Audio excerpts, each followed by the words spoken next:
Hey everyone, it's Ben Hardy here, and we have some big updates for my Toyota Land Cruiser, and then also one of these side quests in today's video is going to be talking about the Ineos Grenadier.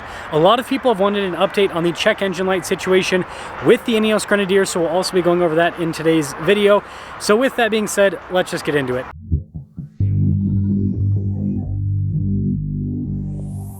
So for those of you that don't know, this is my 2020 Toyota Land Cruiser, and this is the second Land Cruiser that my wife and I have had over the last year. We also had a 2021.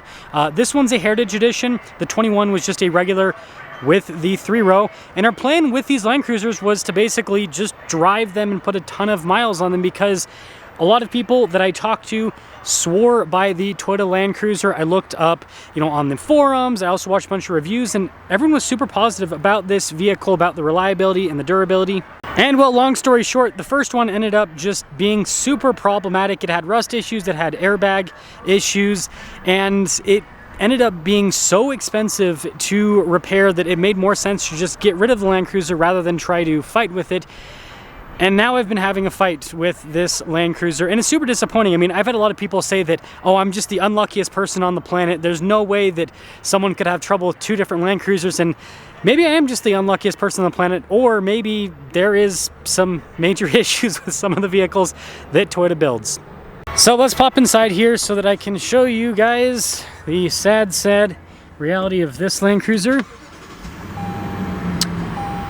And that is the fact that, guess what? We have an airbag light, so that means we probably have the same exact issue with the other Land Cruiser. If you don't know how it basically worked, is somehow water was getting up into this area in the Land Cruiser, and it corroded the wires attached to the airbag harness. So then it made it so the whole system just decided to not work anymore, give you an airbag light. What we were able to do is we were able to reattach the wires in the other one, so we kind of remedied the problem that way. I haven't had a chance to take this one in to get it checked out quite yet, but it's probably the same exact issue, because this airbag light popped up after the battery died, which the other Land Cruiser, same thing, battery died, had to replace it. This one I haven't had to replace yet, but regardless, it's probably the same issue, so let's continue. So being the same issue, if I want to get it fixed with Toyota, that means it's probably going to be $8,000, and Toyota will not cover it under warranty. The reason they won't cover it under warranty if it's the same exact issue is, with the first Land Cruiser, they said that because my sunroof was perfectly sealed, because my sunroof did not leak whatsoever, there wasn't a reason for them to cover it under warranty. Now, I've been holding off making this video because I've been super busy. We have been moving. That's a video for another day. And I've also been trying to figure out how I can be gracious about talking about this particular topic, because obviously, as someone who dove into the Toyota world headfirst, I had a certain expectation, and reality has not met that expectation. But I don't want to just be an angry face on YouTube that's just talking about how everything in the world sucks, because that's not reality, right? Reality is always somewhere in the gray area. So let's try to discuss this and give Toyota a little bit of grace in the process. So here's the deal. We had the issues with the first Land Cruiser, and it wasn't like a small repair. It's an $8,000 repair in the case of the other Land Cruiser. We were able to figure out the problem with a much less expensive repair, but I talked about how that was potentially abandoned and how it could have future problems. Could have, not will. But if this has the exact same problem, which it most likely does because it has the exact same symptoms as the previous Land Cruiser, that means it's probably an $8,000 repair. And the thing that's so frustrating about the previous Land Cruiser that we sold and about this one is both of these Land Cruisers have the powertrain warranty intact. And if you don't know, airbags are under the powertrain warranty. So Toyota is not covering something that is under one of their warranties. And like I said, their reasoning was because the sunroof didn't leak on the previous one, and I'm sure the sunroof doesn't leak because I haven't had any issues. It functions perfectly fine. They're not going to cover it. And I don't know, it's frustrating because that has not been my experience with any other manufacturer. All the other manufacturers, when I have something break on a vehicle, they just fix it. They cover it under warranty and then they move on. And so from my perspective as a consumer, I feel like Toyota is putting the guilt on me. I mean, again, you look at how warranties function. How warranty functions is a manufacturer says they're going to guarantee certain components on a vehicle for a certain amount of time and a certain amount of mileage, unless they find that the consumer is at fault for the damage. And so with Toyota refusing to cover the airbag issue on the previous Land Cruiser. Again, I haven't taken this one in quite yet. That's why we gotta give Toyota quite a bit of grace. But again, if it's the same exact issue, we know it's gonna be the same exact result, which means that they're putting the blame on me. And I did nothing wrong, right? The Land Cruiser is stock. It's not like I've gone and modified the engine. I haven't modified the airbags, for goodness sakes. Well, there's stock airbags out there, I promise you. And so I just don't understand why me as a consumer should be at fault for the situation. And I've read into the forums, I've talked to so many people since I've had these issues with both the Land Cruisers, and I've heard a similar story. What it seems to be, again, this is purely anecdotal, but what it seems to be is Toyota takes the British approach with warranties versus all the other manufacturers take the American approach with warranties. And here's what I mean. So unless things have changed massively from a legal perspective in Great Britain, my understanding is that if you get accused of a crime out there, the whole thing is that you are guilty until proven innocent, whereas in the US it's the opposite. You're innocent until proven guilty. If I'm wrong on that, let me know.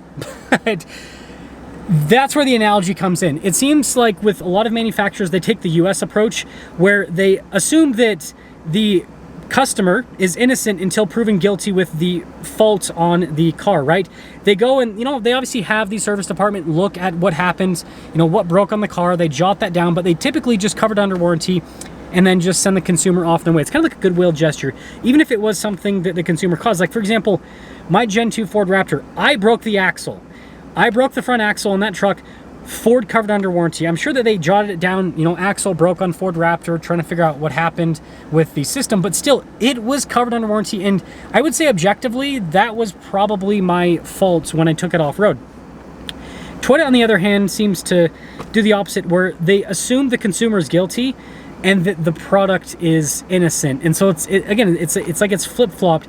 And so what that ultimately leads to is, again, probably what other people have told me they've experienced, and then what I've experienced, where Toyota just doesn't cover things under warranty when the manufacturer warranty is still intact. They try to find a reason to not, fulfill the warranty claim.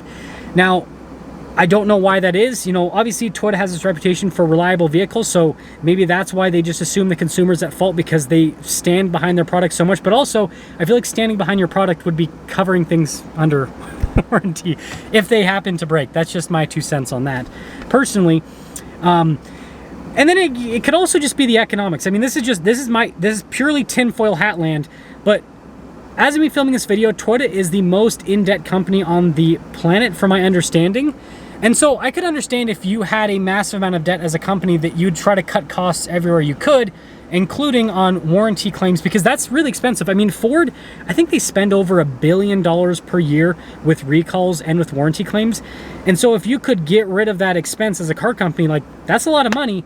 So I'm not saying that that's what's happening. That's my tinfoil hat conspiracy. But regardless, I just don't have a lot of hope with this situation.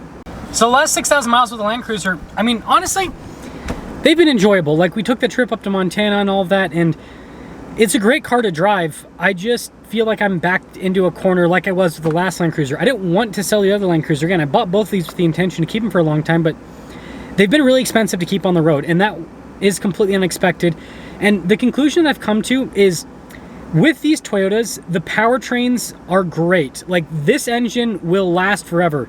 It's the rest of the car that's problematic. It reminds me of the old 12-valve Cummins, where that engine, you could not kill that engine. Like, it will run for 1 billion miles. But then the rest of the truck, like, the steering wheel will fall off, the doors will fall, like, it'll rust out. So the rest of the truck was complete garbage, but the engine was great. Now, I'm not saying that this car is garbage, but it just seems like all of the money, all the engineering for reliability went into the engine, and then the rest of the systems within the car, I don't know.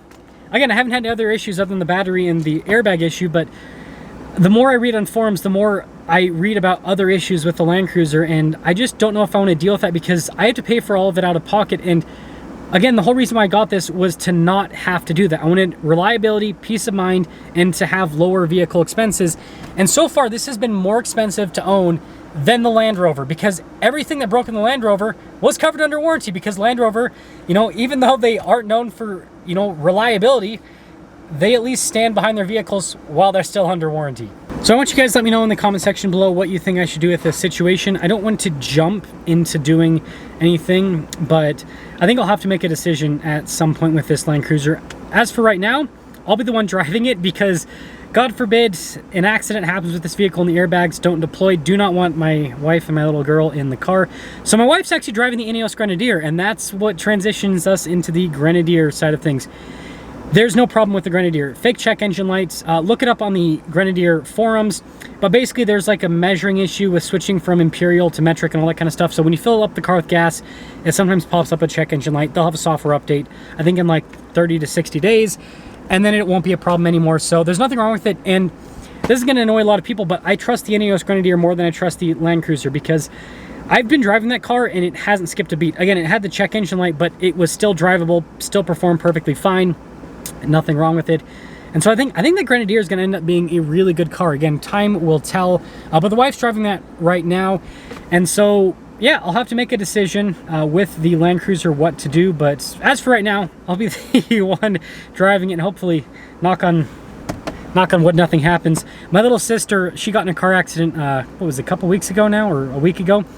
And she drives a Subaru, but the person she got in an accident with was in a Toyota and their airbags did not deploy. So, again, I've looked on the forums, it looks like this is not just a Land Cruiser issue, it's other Toyota models have issues with the airbags as well, which something that is kind of disappointing to find out. So that's going to sum things up for today's video, and hopefully I was gracious enough to Toyota. Now, I'm not trying to drag them through the mud. I'm just trying to talk about my ownership experience, and it hasn't lived up to expectation. I thought that I was going to be able to drive this thing to not 18,000 miles and have this issue, but like to 200,000 miles and have no issues. So, I don't know. That was my expectation. Reality is a little bit different.